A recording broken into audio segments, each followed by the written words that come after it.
बिस्मिल्लाहिर्रहमानिर्रहीम। अस्सलाम वालेकुम। उम्मीद है आप सब खैरियत से होंगे। एग्स यानी अंडे अंडे ग़िज़ाई लिहाज से बहुत ही अहमियत के हामिल हैं। अंडे चाहे देसी मुर्गे के हों या फार्मी मुर्गियों के, दोनों ही सेहत के लिए बहुत मुफीद हैं। इनको गरीबों का गोश्त भी कहा जा सकता है। प्रोटीन की वाफिर मकदार में इनमें मौजूद होती है, आयरन भी होता है। तो अंडों को फजूल ना समझें, इनका सर्दियों में लाजमी इस्तेमाल किया करें। अंडे को चाहे उबाल के इस्तेमाल करें, चाहे इनको भून कर इस्तेमाल करें, चाहे इनको आप तल कर फ्राई करके इस्तेमाल करें। हर सूरत में अंडे बहुत ही मुफीद हैं। कुछ लोग इनको कच्चा भी इस्तेमाल करते हैं, तो हर एक का अपना तरीका होता है। बहरहाल जिस तरीके से भी अंडे को इस्तेमाल करें, ये बहुत ही मुफीद हैं। इसके जो छिलके होते हैं उनके अंदर भी कैल्शियम की बहुत सी मकदार होती है।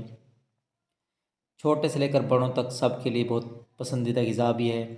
सर्दियों का ख़ास तोहफ़ा है। पट्ठों को मज़बूत करता है।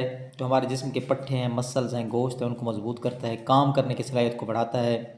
हर किस्म की जो ग़िज़ाई अज्जा हैं वो इसमें पाए जाते हैं। दिमागी ताकत को बेहतर करता है। जो तलबा हैं या दिमागी काम करने वाले असातिज़ा कराम हैं, वो इसको लाजमी इस्तेमाल किया करें। हर रोज़ एक अंडा लाजमी इस्तेमाल करें। प्रोटीन का अच्छा ज़रिया है। विटामिन डी का भी बेहतरीन ज़रिया है, इसलिए हड्डियों को बेहतरीन बनाता है ये अंडा। दिल की बीमारी के ख़तरे को भी कम करता है। जिन लोगों को फेफड़ों वगैरह का मसला होता है, सांस वगैरह, उनके लिए भी अंडा जो है फेफड़ों की जो रिफ्रेशनेस है उसको बेहतर करता है।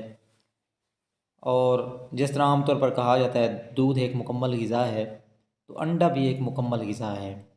ये कुदरत का एक शाहकार है, कुदरत की बहुत बड़ी नेमत है। लिहाजा बड़ों से लेकर छोटों तक सबको अंडे लाजमी इस्तेमाल करने चाहिए, ताकि उनकी सेहत अच्छी रहे, ग़िज़ाई कमी जो है वो पूरी होती रहे। मज़ीद इस तरह की वीडियोज़ के लिए चैनल को सब्सक्राइब भी फरमा दें, वीडियो को लाइक भी फरमा दें। अपना बहुत सारा ख्याल रखें। अल्लाह हाफिज़।